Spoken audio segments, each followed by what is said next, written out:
Hi, I'm Coach Tommy Tuberville, and you're watching Average Joe Sports Talk.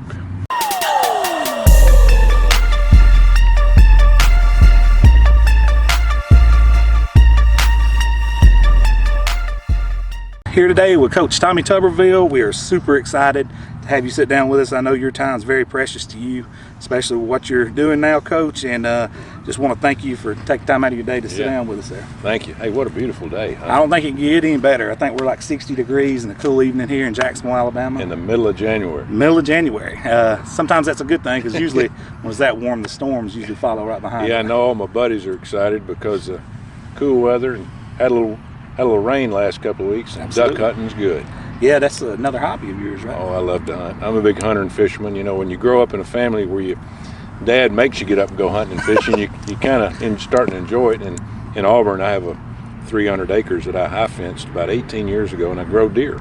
You know, I don't shoot them. I just grow them, try to see how big I can get them. I love the outdoors. I love to be around people and hunting and fishing. And two boys that are 23 and 25, and we grew up, you know, doing as much as we could outdoors. And that's kind of instilled in you from the way you were raised and kind of passed it on to your kids nowadays. Yeah. You know, being a coach in college, you know, everybody told me, said, now listen, you got two boys. You're going to spend 15 hours a day at the office, but you do as much as you can with them because they'll be gone before you know it, and they're exactly right. But my wife bring them to practice, and we'd go hunting and fishing on the weekends. There was times we'd go hunting after a football game. It was an 11 o'clock game in the morning at Auburn. You know, they couldn't wait to get home. They could care less about the game. Dad, I'm worn out. So we'd go sit on a stand or something, have a good time. Now, you know, you mentioned your childhood. You was born and raised in Camden, Arkansas. Right. You played football there at Harmony Grove. Harmony Grove, that's correct. Talk about those early years and what it was like, life for Tommy Tuberville growing up in southern Arkansas. Well, my dad was career military, and so very regimented, obviously. If you ate supper, you was home by 5 o'clock. That's where you get that from, huh? Yeah, exactly. And you know, it was good. My mom worked for a company called General Dynamics. They made Sparrow rockets for troops. You know, these little rockets that fold out, have one shell, and then throw it away. You know, no telling what those things cost. But I had a brother that's in the music business in Tulsa, write songs, he play any instrument. And a sister that's a homemaker, lives in Tullahoma, Tennessee. So we kind of spread out a little bit. But again, when your dad's in the military all of his life, he fought in World War II, and he died on active duty at 53 in a training mission as he's in the National Guard. And you know, those hot summers, and you know, he grew up in a time where, you know, didn't eat real well. But 53 is a young age. But being around the military, I think, really helped me. You know, time management, organization, all those things to possibly get into coaching. Absolutely. You went on to play free safety at Southern Arkansas University, and for those who don't know, probably one of the most unique names, the Mule Riders. Kick 'em, mules, kick 'em. But you also lettered 2 years in golf. Yeah. You always been a multi-sport athlete, or is you mainly a football guy? You know, my dad, for some reason, he liked golf. He wasn't very good at it, but he's always tell me, he said, when in real life, when you get in the real world, hunting and fishing and doing something like golf is going to get you around people that you know, you can communicate with, talk to, possibly get a job. You know, it help you do things that you might somewhat do if you didn't do something in the outdoors. So I loved golf, and I wasn't great at it, still not, but I love to play. Most of us. It's hard. It's the hardest game ever. But you know, you can do it till you're 90 years old. That's you can right. go out and play by yourself. You don't have to have anybody else. But yeah, I really enjoyed golf, and don't get to play a lot, but try to play some. Who in those early years stuck out to you as being influential and kind of led you into your coaching career? Yeah, well, it was my coaches. I don't think I'd have gotten coaching today had it not been for my high school coach, because he was really into it. You know, he's one of those that he'd have you over at his house to eat, and you'd sit around and talk football. We didn't start football in my high school till I was in the 7th grade, and so I didn't know a lot about it. Now, I grew up a Razorback fan, and watched some of that, but we didn't start football till the 7th grade, and then we kind of worked our way up. And so no organized football till 7th grade. 7th grade, and in the entire school. So it got popular, and I ran track, I played baseball, but I did everything. You know, as we did back then, you didn't go after one sport. You just try to do everything. Was there a point in your playing career where you thought, this is something I think I could do for a career, or something that's like a light bulb went off where you said, I think I want to do this for a career? Yeah, as a quarterback in high school, and I spent a lot of time with my high school coach, and he told me, he said, I don't know what you're going to do for a living when you go to college, but you need to think about coaching because you like it so much. And somebody asked me one time, what is a coach? It's somebody that doesn't want to grow up. You think about that. That's a good point. You want to be around young people, and you want to stay in sports. You're athletic, and you try to do something you like. And it really helped me because 40 years I never had a bad day, even though I might have lost a game or lost a recruit, had a bad day at the practice field. Nothing like getting up and going to work knowing you got a challenge in front of you. And you went as an assistant at Hermitage High School, is that correct, 76? Yeah, first 2 years, 76, 77, and the next 2 years I was a head coach. All right, and then, in the next 2 years, when you became that head coach there, and you knew this was your ship and you're colonel of this tank, talk about those feelings the first time when you knew, hey, if this thing fails, it's on me. If this thing does good, it's on me. You think you're ready to be a head coach at any level, but in high school, that put me about 24 years old. Head coach left. They offered me the job. It's amazing. So I stayed and became the head coach, and I thought I knew everything about football. But people don't realize it's not about football as a head coach. It's about organization and getting your coaches to get the guys going. Absolutely. Putting in a plan, and at the end of the day, if it doesn't work, you know whose fault it is. It's yours. Yes, sir.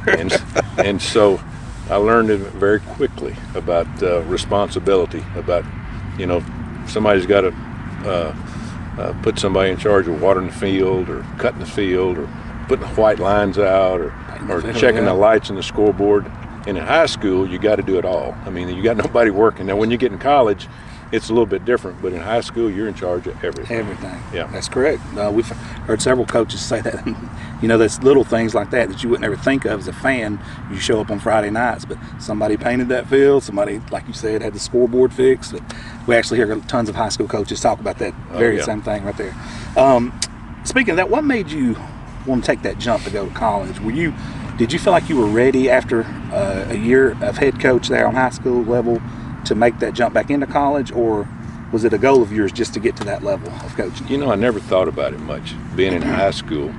And then I had a couple of good football players that started being recruited. One went to the University of Arkansas, both defensive players. And I had all these coaches coming in. And they'd come in, and I just sat down and get them talking about football. Just, hey, what do y'all do on offense? What do you do on defense? What are you doing in the weight room off season? What kind of lifting do y'all do? How many reps do y'all do per, that kind of stuff. And I'm just learning. And one came by one day from Arkansas State, and he said, listen, we've got a graduate assistant job open. I said, what's that? And he goes, well, you come up and you go to school, work on your master's, but you also coach football. He said, that's how you get into college. He said, you'd be good at it. His name was Larry Lacewell. He was a head coach. He came from Oklahoma. And I said, what do you get paid? Nothing. I mean, you come up and pretty much you get what you get as a scholarship football. You're just like a player except you're a coach. You get a scholarship. And, I thought about it, prayed about it. And, I lived in a 12 by 60 trailer. Didn't have any responsibility. I said, heck, let's see if it'll work. And so I went up, and one thing led to another. And in 3 years, I was a linebacker coach at a college. And it's amazing. Sometimes you got to do something. You just got to reach for the stars, so to speak. And a lot of my buddies, after they'd come watch me coach at Auburn, they'd all come over from Arkansas or some other place I'd met them. They go, man, you're lucky. I said, man, don't ever call me lucky. You know what I've gone through. Try to work my way up. High school, graduate assistant, volunteer for a couple of years, make it, then go somewhere else, work your way up again. It's a lot of hard work. You got to be perseverant to make it in college football. It wasn't handed to you. You earned it, basically. No, they're not going to give it to you. And I'll tell you one thing, you ain't going to trick anybody either. Absolutely. I mean, college is about a little bit of coaching, but a lot of recruiting. And you got to talk to folks. Everybody goes, man, this guy's a great coach. I said, no, he might be a good coach, but he's a great recruiter. Absolutely. Players win games. Always remember that. Players win the games. If you're good enough to organize them, get them to play hard, you got a chance. That brings me to my next point. So you arrived in Miami during what they call the U years in '86, and you learned under Coach Jimmy Johnson and then under Coach Dennis Erickson. If you can put into words what that experience was to be around players at such a high level, coaching at such a high level, and results at such a high level, could you please do that for us? It's unbelievable. And this is what happened. I'm coaching at Arkansas State, and I'm a full-time coach. I'm making $45,000, $50,000, which back then, that's a lot of money. Yes, sir. Big money. And I'm single, and I go to the national convention. All the coaches go. You know, it's like 10,000 of them, college, pro, and high school. And it's a big organization, which 25 years later, I was president of that organization. That's pretty awesome. Yeah, it was unbelievable. But I go to one of my very first ones, and I walk into the Hilton Hotel in New Orleans after the Sugar Bowl. They just played it. Well, Miami had just played Tennessee. And my old head coach, Larry Lacewell, told me, so don't you come over and meet somebody? And it was Jimmy Johnson. Oh. And Jimmy said, yeah, I've heard Tommy speak before. He says, Tommy, he says, are you married? I said, no. He says, I need a linebacker coach at Miami. I can't pay you. I can't pay you. Pay you. Because when he took over, he couldn't let those coaches go because Howard Snellenberger got out, so I had to keep them. He said, but I need somebody that can coach linebackers because you know my scheme. And I looked at my other coach that I was hiring. I said, what do you think? He said, man, you don't worry about me. You go. And so 2 days later, I was in Miami and looking around at all the blue water and the stone crabs and all the girls in the bikinis and all the things that go with Miami. And I'm thinking, man, I've died and gone to heaven. And I'll never forget this. I meet Coach Johnson. He didn't come back for about a week and a half. I think he coached Japan Bowl or something. And so he comes in, he calls me down, Tommy, I'm glad you're here. Hope everything's going good, hadn't been here. And for some reason I said, Coach, how are we going to be next year? He said, well, we got them all back. And boy, were we good. Oh, yeah. We had Vinny Testaverde, won the Heisman. We had Jerome Brown, won the Outland Award. And we won them all until we got to the end. We lost for the national championship in the old Fiesta Bowl, 14-10. Is that the Nebraska tip? No, 1983 they'd won the national championship, and Jimmy came after that, but we lost to Penn State in that one. I want you to think about this now. We had 21 seniors out of 22, and we were devastated because, man, we're not only chance we got to win in a national championship. We have 21 new starters the next year. We go 12-0. That's how good we were. We had some of the best athletes and best kids I ever been around. Man, they put a wall around just Miami down there, and then Southern Florida in general. And they had chief stuff that had never been done before. Well, you back then, it was kind of an unknown commodity. A lot of good athletes, and some of them would go other places, and you really didn't know. And so Howard Snellenberger and then Jimmy started. We kept them all there. They didn't leave. That's right. I mean, now you can't go down and stay in a hotel without running into a college coach from some school all over the country. Everybody goes there. But Miami's struggling right now. But those are great times, and they end up winning 3 national championships the time I'm there. Unbelievable. Yeah. What was some of your biggest takeaways from that era? I mean, what did you learn about competing at a high level in college that you still carried with you, when you went on your career? Well, that's where I learned work ethic, and those kids, a lot of those kids got a lot of bad rap down there because they were pretty high strung. We had a pretty good swagger. When you're winning, I guess you can do that. But they invented swagger. I told people, they said, man, how do you like coaching down there? All those guys that are just look like they're out of control. And I'd always tell them, I said, listen, here's the deal. They get to that office, they work, they do everything they can, and you got to run them off the practice field. The work ethic was unbelievable. Michael Irving, the quarterbacks hated him because he'd grab one and say, come on, we're catching balls. And he'd make them throw for an hour after practice. Hands would be bleeding. Why? Those kids wanted out. They didn't have anything. They're coming from projects. They're coming from places that, maybe have one parent or whatever. And I recruited Ray Lewis, who wanted out. He was an average player in high school. Might turn out to be the best linebacker that ever played. Absolutely. Had one kid come in, and first day I said, son, what do you want? I was a D coordinator. What do you want to do when you get out? I said, I want to be a wrestler. What? A wrestler? The Rock. Dwayne Johnson. Yes, sir. I mean, he's a pretty good wrestler. Better actor. I don't know whether he can act. I tell him, I talk to him every once. I say, I don't know whether you can act, but you make a lot of money. Oh, man, he's destroying that box office right now. Yeah. He was very special. the list goes on and on with players you guys had there. Hey, we dominated the first and second round of the draft every year. Every single year. Yeah. I think my record was like 102-4 while I was You were there. down there when the wide right started with Bowden, too. I was the defensive coordinator in all three of those. And I'm thinking, well, they're going to make one sooner or later. And it No, sir. just kept missing them. But, you know, the University of Miami made Florida State. Oh, Because yeah. we made Florida State go to work. Absolutely. And boy, the day work, Bobby Bowden got them going, and they were as good as us athletically after a while. Yeah, he did. And then Spurrier came in and did the same thing in Florida. I'm a big Gator guy myself, and you're absolutely correct on that. Now, let me ask you a question. What made you decide to leave there and go to College Station with R.C. Slocum? I wanted to be a head coach, and I tell a lot of my friends that are in coaching, you know, what I do, I can't get out of the school, I can't become a head coach, and I hate leaving. I said, well, sooner or later you got to bite the bullet. So I told my wife, I got married while I was there. By the way, Ed Orgeron introduced me to her. That's awesome. Ed was working with me, and so I had a good friend, R.C. Slocum at A&M.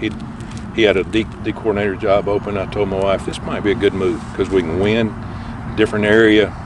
People say, well, he won at Miami, he won at A&M. So, heck, we're only there 10 months, and I got the job at Ole Miss.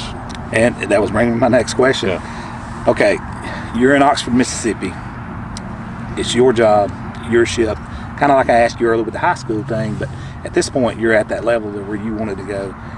Did you foresee yourself staying at Oxford, Mississippi forever and ever? Well, it was the same scenario. Remember what I told you about being a head coach in high school? That's true. Yeah. Kind of wondering what I do now. Same way when I got to Ole Miss. I look around going, okay, now it's me again. But you're over a $50 million budget. You're over 150 people. You're talking about spring coaches and equipment managers and medical staff, and then your coaching staff, and then all the family.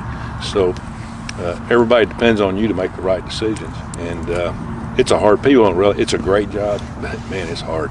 It's hard. What would you say the biggest difference is from being, and you know, you've probably been asked this a million times, from being a coordinator at an elite level, an elite school like Miami, and then getting a head job at, say, someone like Ole Miss? The toughest thing about me going from a coordinator to head coach was I didn't get to coach much. You as a head coach, you do everything. I mean, you got to organize everything. You got to put your finger on it. And I was one of those that, you know, if you call the offense or defense, you cheat the other side. You don't get to know the other players on the other side of the ball. I got you. And so I was a players coach, you know, and I'm big in organization. Jimmy Johnson taught me when I first got to Miami that organization is the key to winning. He said, if you're not organized, I don't care how good a players you got, how hard you coach, if you're not organized and everybody is not on the same page, you got no chance. And so I lived and died by that for a long time. That makes sense that you're spending, you know, equal time back and forth with offense and defense. Now, you know, everybody watching this video is definitely going to love this part of the video. When you made the move to Auburn, I'm kind of going to give you the floor to talk about that. But I mean, you done just about everything you can do there. You was coach of the year. You had undefeated in 2004. Recruited everybody. You had the 6 in a row. Talk about the Auburn years just in general and what they meant to you personally. And one thing I was proud of, we probably left one of the best teams Ole Miss has ever had. I mean, they were loaded. We left Deuce McAllister. That's correct. Eli Manning. We left Terrence Metcalf, whose son now is the receiver for the Titans, Tennessee Titans. Big kid, and they were loaded. As a matter of fact, they came to Auburn and beat me the next year in overtime. They won at Gainesville. Yeah. I was at that game as well. And I'm going to tell you, it was really hard to leave those players because they laid it on the line for us and really wanted to stay, but I couldn't get any help out of the administration. Our facilities weren't very good, and they said they weren't going to do anything for 5 years. So I said, listen, you know, I got to protect my coaches and their families. You know, it's a business. Correct. So we moved to Auburn and had a really good time. People were great. You know, every team in the SEC is a lot of fun because you want to do something people like. And so, you know, it's like here at Jacksonville State, we're on their campus right now. I came to a game here this year, and they get into it here. They love their football. They love their band. You know, they love everything about, you know, the university. Same thing at Auburn or Ole Miss or wherever I've been, Miami. You really enjoy what people enjoy. And so go to Auburn, and we weren't very good early. I think we won 5 games, and the next year we won 10. We recruited young running back by the name of Rudy Johnson, who we just kind of fell into, and played 1 year and rushed for 1,600 yards, made MVP. And if he stayed another year, he won the Heisman. But he took $50 million and run. I think I'd have probably done the same thing. I think I'd have done that too. Yeah. He was very good, Rudy Johnson. And I remember Ben Leard and some of those guys you had early on. Oh, yeah. Your entire career there at Auburn, who is some of the players that really, stuck out to you as just being this guy is top notch that you knew when you first started recruiting those guys that these guys are going to go to the next level and be special? The guy that made us at Auburn was your friend. Cadillac Williams. Cadillac Williams. He was #1 player maybe in the country, and especially the South. And we really hadn't signed a top-notch player away from Alabama or Tennessee. And Carnell kind of put us on the map in recruiting. Actually Carnell committed to Tennessee. I remember. And we turned him. I took every coach to his house. I mean, it looked like we were having a football game in that living room, and told him how special he was, and hey, we got to get you to come because you can change our program.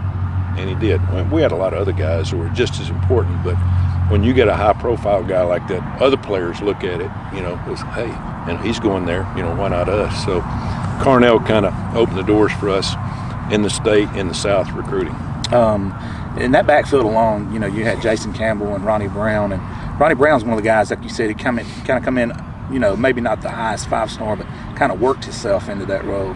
Can you talk about that backfield specifically and how unbelievable they were? Ronnie Brown would have not come to Auburn had Tennessee been smart enough to tell him he's going to be a running back. And so he's from Cartersville, Georgia. We're recruiting him some, but he commits to Tennessee. And Eddie Grand, my running back coach, called me and says, Coach, I think we can get this kid because they want him to play linebacker.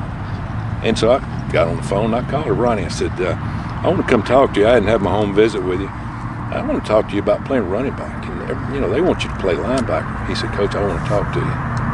Got in the car, drove to Cartersville, Georgia. One of the best athletes I ever coached. Now, you're talking about a kid that could play running back, block, and the best hands of any receiver. Michael Irving, any of that, he could catch a football. Yeah. His very versatile, great size, huge, unbelievable. You got to remember now, we had Trey Smith, we had Brandon Johnson. Brandon Johnson might have been I had to make him transfer because I couldn't get him on the field. If you remember that, he went to Southern Illinois and then played 10 years for the Giants. The Trey Smith game, that was unbelievable. Yeah, the biggest underdog games ever. Ronnie broke his ankle. Carnell broke his ankle at the Florida game, and Ronnie twisted his ankle against Georgia. And the next week we got to go play in I guess it's 2002 maybe. Got to play the Iron Bowl in Tuscaloosa, and we didn't have a running back. We took a tight end, put fullback, and Trey was like our 4th-team running back. We just handed it to him and went on. He rushed for 175. I remember watching that game in just absolute shock. I mean, it was After the game, I got all the players around and brought Trey up, and I handed him the game ball, and I said, Trey, nobody ever thought you'd play here, but you just won one of the biggest games I ever won. Absolutely. Here at Auburn University. And he was a special kid. His brother was a world champion snowboarder. I didn't know that. Yeah, very athletic. And he came from Colorado, and I ended up recruiting him out of Florida. Just tremendous athlete. I didn't know that. You could see. I mean, he did what he's supposed to do when he got called up. I can tell you that. You remember we blocked the punt against Florida and Urban Meyer. He picked it up and scored in the end zone to beat. They were number 1. If I'm not mistaken, he did a flip going in the end zone, didn't he? He did a flip. And I asked the referee, I saw the referee the next week. He did our game the next week. And so I walked up to him in pregame. I said, hey, that flip surprised you. He said, not only did it surprise me, I was shocked. I should have thrown every flag I had, but he said, it was such a perfect flip, I couldn't do it. It was. I'm a Gator fan, like I said, but I remember that flip vividly. And then Urban, that was his first year, and they went on to win the national championship that year. Urban did, that was a great game. Let me ask you something about that 04 squad. That team, to me, was unbelievable. I honestly thought, if you guys got a crack at it, you was going to win it all. Character and attitude. When you start a season, you don't know how good you are because a thing could fall out. You get injuries or whatever. We didn't really know, but the game that put us on the map on Sunday, we're all looking around going, hey, we're pretty good. We beat LSU at home. I think that was Saban's second year. and maybe third year, and we beat them 10-9 right at the end. And I remember that. We drove at the length of the field and had a 4th down and 12, and Courtney Taylor caught it, and then we threw it to him next play and made the extra point and won the game. But that was a crucial point in that season. That was did Cadillac fumble a punt or something in that game? Something they did with the punt, I remember. Somebody might have. I don't think it was Cadillac. It could have been. I think it was something. All right, I want to move ahead a little bit to your career. When you left Auburn, you decided to leave Auburn, and what made you take the job at Cincinnati? What stuck out to you about Cincinnati? Well, Texas Tech's a great place. People, man, you're talking about true Americans. Those people love their state, they love their country, and they love their football. And we really liked it there. My son was on the team. My youngest son was in high school. My wife was from Cincinnati. Her dad was deathly sick. And a buddy of mine took over the AD job there that was at Auburn. And he called and asked me for a suggestion on who to hire. I'm losing Butch Jones to Tennessee. And I said, well, what about me? He said, would you come? And I give him the scenario. And so one thing led to another, and everybody was kind of questioning that I did it, but I did as much for my wife as anything. I dragged her all over the country. But Cincinnati is a good place. You know, they got a good football team, good program, and we really enjoyed it. But I knew I wasn't going to do it much longer, so it's a good place to finish up. I was going to ask you about that. Talk to us about your work-life balance over the years. You know, you just spoke about it earlier, how you said, you know, if you blink, your kids are going to be gone. How did you maintain that? I always like to ask coaches that question. It's 7-day-a-week, 365-day job. Matter of fact, after the first 2 weeks that I'd retired, we moved back to Auburn. I'm sitting on the couch. My wife walked by and says, you know, for 27 years, you hadn't been here. In 27 more days you're here, I'm going to be gone. You better find something to do. This is my house. and so I said, yes, ma'am. And so I got up and worked for ESPN for a while, but I knew that I thought about running for governor here in the state, you know, when I moved back, because I know a lot about the intricacies of what's going on, you know, in our schools and businesses and homes, and that's the reason why I'm now doing the Senate deal. But you know, it's hard to make just turn the faucet off like that after you've worked so many hours for so many days and been responsible for so many things, and all of a sudden you look around going, well, now what I do, you know? Absolutely. Yeah. You guys been married since '91. What's she meant to you throughout your career? I know she's had to be a rock for you over the years. Yeah, she has been. She didn't know anything about football. She's from Cincinnati. We heard that story. Yeah. About how you guys met. Yeah, Ed Orgeron, Bay Orgeron. I got him hired at Miami. He was my D-line coach for a while, and then, you know, we were playing Alabama in the Sugar Bowl in '89. We went down to Pat O'Brien's, and that's the first night of 6 nights being at the bowl site, and you know, we ran into. He introduced me to a couple of girls. Hey, Coach, how about these girls right here? They don't know anything about the Sugar Bowl or football. I said, what? So I go over and talk to them. My wife was a basketball fan, you know, didn't know anything about the Sugar Bowl. Bobby Knight fan, correct? Bobby Knight, and I gave him a card, and we started dating about 8 months later, and then 2 years later got married. So that's amazing. So I blame it on Ed all the time. For me, I gave out one too many business cards. But it's been great. I tell you, you know, coaching, you better have a good wife. Oh, absolutely. An independent wife. Absolutely. And somebody that can do stuff on their own, because you're never home. I mean, you're never there. It definitely makes sense. Yeah, like you said a minute ago, you're taking a new endeavor in life and running for Senate.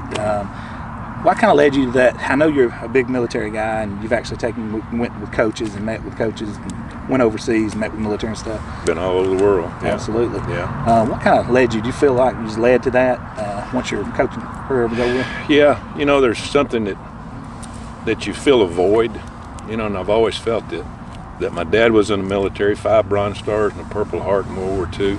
My brother in the Army during Vietnam, and then they stopped the draft when I was 18, 1972. Had a draft number, but they stopped the draft.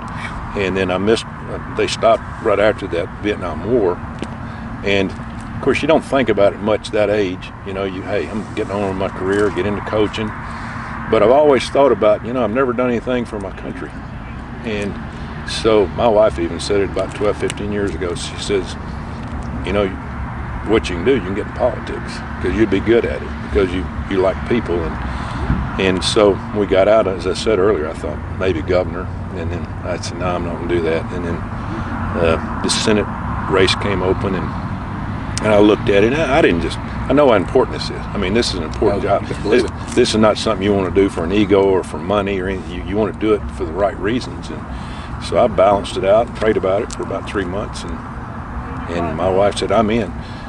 She said, don't come home until you win if you do this. That's amazing. And let me tell you something, in 9 months, I have not been home hardly any. Awesome. Because you're gone all the time. But that's what you have to do. And I think people are a little bit surprised at how much I know how to. People don't realize what coaches do. I mean, it's recruiting on steroids. Oh, yeah. In this business. Absolutely. And I've recruited all my life. But you know how to do that. Yeah. Coach, I don't want to hold you too much longer.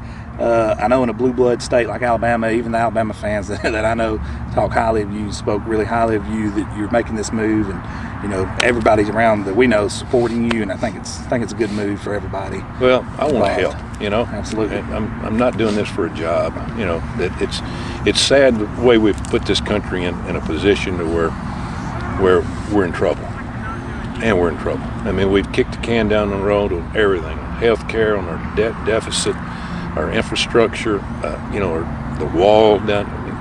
It's just amazing. Our politicians don't do anything.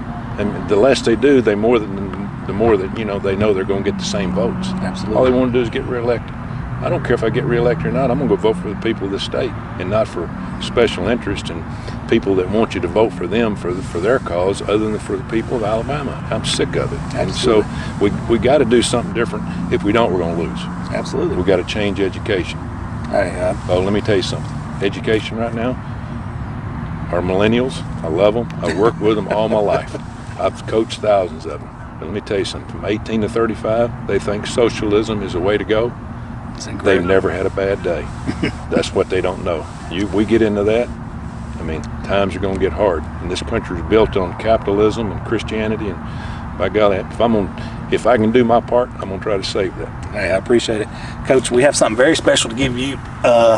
We seen your video where you collect the challenge coins from military men all over. I do. There's a very good friend of ours, DJ Dale. He served 3 tours overseas, combat tours, 2 in Afghanistan, 1 in Iraq, I believe. And he told us to give you this right here. That's challenge awesome. coin from the 82nd Airborne. That's awesome. From DJ Dale, is a good friend of ours and a friend of the show. You know, when I went to Iraq, I collected probably 600-700 of these.